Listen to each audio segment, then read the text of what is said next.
Je lis du livre de Actes des Apôtres, chapitre 4, au verset 13, ce qui suit.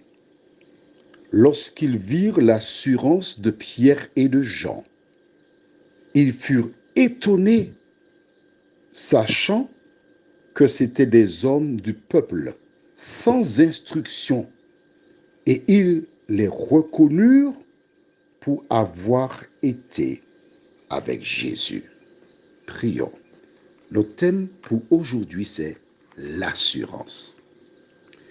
Notre Dieu, notre Père, voici des hommes qui, aux yeux des sacrificateurs, étaient des illettrés.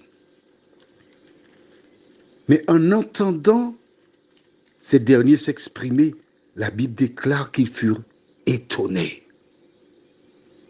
Seigneur, lorsque tu appelles tes enfants, lorsque tu as mis ton sceau sur eux, conformément à la déclaration de Jésus qui se trouve dans Matthieu chapitre 10, au verset 19 et 20, le Saint-Esprit prend le contrôle et permet de convaincre celles et ceux qui entendent la parole. Seigneur, ce que tu as fait pour Pierre et Jean, tu peux le faire pour chacun de nous. Tandis que nous étudierons ta parole, aide-nous à avoir l'assurance. Au nom de Jésus et pour ta gloire éternelle. Amen. Nous avons vu comment ils avaient l'assurance, Pierre et Jean. Je t'invite à prendre ta Bible et aller dans 1 Roi chapitre 18. L'histoire d'Élie, le prophète, qui avait annoncé la pénurie d'eau, qui avait annoncé de la part de Dieu qu'il n'y aurait ni puits ni rosée. Des années plus tard, il fait une proposition à Akab. Et nous allons lire dans 1 Roi chapitre 18, à partir du verset 19. Et nous verrons ce qui se passe lorsque quelqu'un a une assurance. Parce qu'Élie a parlé de la part de l'Éternel. Et selon la parole, effectivement, il n'y avait pas de puits, des animaux mouraient, des gens mouraient. Il avait obéi à la parole. Il savait que Dieu était avec lui. Et quand Akab le rencontre, il lui fait une proposition que nous lisons maintenant à partir du verset 19. 1 Roi 18 à partir du verset 19. Fais maintenant rassembler tout Israël auprès de moi, à la montagne du Carmel, et aussi les 450 prophètes de Baal et les 400 prophètes d'Astarté qui mangent à la table de Jézabel. 850 prophètes qui sont nourris chaque jour par Jézabel, qui a introduit le paganisme dans le peuple de Dieu. Élie est seul. Dans ta famille, tu seras peut-être où tu es déjà le ou la seule. Mais n'aie pas peur quand tu sais que tu avances selon la parole de Dieu. Verset 20. Akab envoya des messagers vers tous les enfants d'Israël. Et il rassembla les prophètes à la montagne du Carmel. Alors Élie s'approcha de tout le peuple et dit, « Jusque à quand clocherez-vous des deux côtés? Si l'Éternel est Dieu, allez après lui. Si c'est Baal, allez après lui. » Le peuple ne lui répondit rien. Et Élie dit au peuple, « Je suis resté seul des prophètes de l'Éternel, et il y a 450 prophètes de Baal.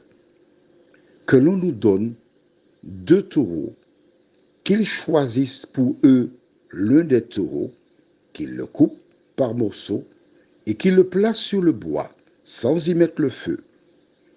Et moi, je préparerai l'autre taureau, et je le placerai sur le bois sans y mettre le feu.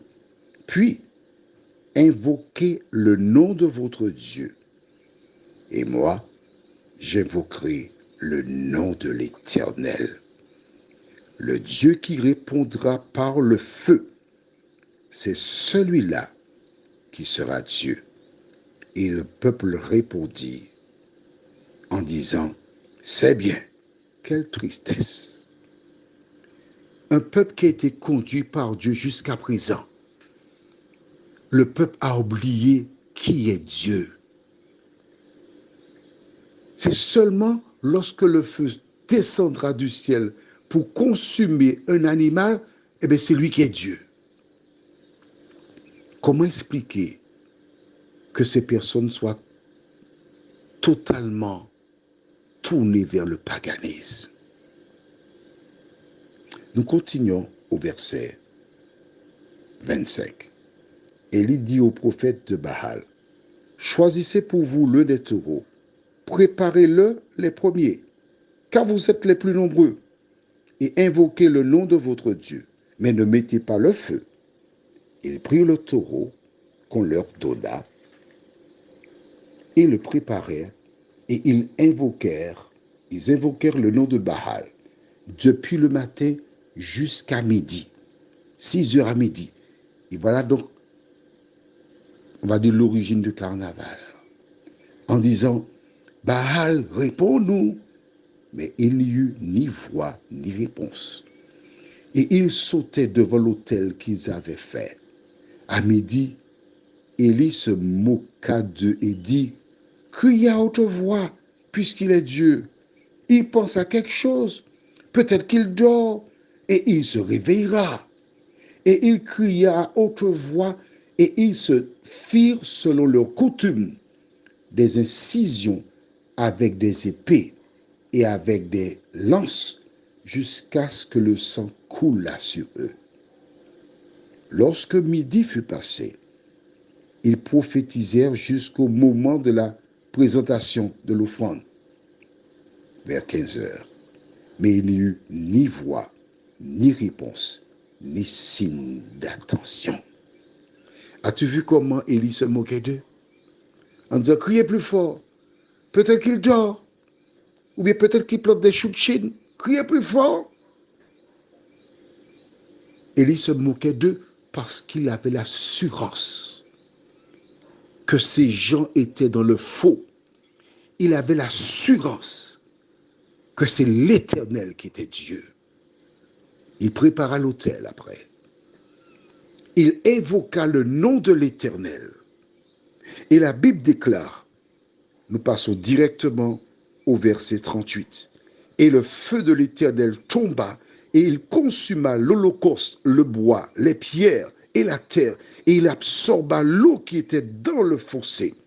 Quand tout le peuple vit cela, ils tombèrent sur leur visage et dirent, c'est l'Éternel qui est Dieu, c'est l'Éternel qui est Dieu. Verset 40. Saisissez les prophètes de Baal, leur dit Élie, qu'aucun d'eux n'échappe. Et ils les saisirent. Élie les fit descendre au torrent de Kison, où il les égorgea. Pourquoi a-t-il tué les prophètes de Baal? C'est une image. Car à la fin des temps, quand le Christ reviendra, toutes celles et ceux qui ont trompé les enfants de Dieu, ainsi que ceux qui se sont laissés tromper, l'Éternel les détruira. Mais le thème pour aujourd'hui, c'était l'assurance. Quand tu sais que tu fais des choses qui viennent de la parole de Dieu, il ne faut pas avoir peur. Les gens peuvent se liguer contre toi. Tu peux être un Job moderne, qu'importe. Demeure fidèle à la parole de Dieu. Prions. Notre Seigneur et notre Dieu, quelle bonne nouvelle pour nous de savoir que nous aurons des tribulations. Quelle bonne nouvelle pour nous de savoir que même si le monde s'écroule autour de nous, nous devons rester fidèles à ta parole. Nous devons compter sur toi parce que tu as dit, ne crains point, je suis ton Dieu, je vais à ton secours. Seigneur, merci pour ta présence dans nos vies.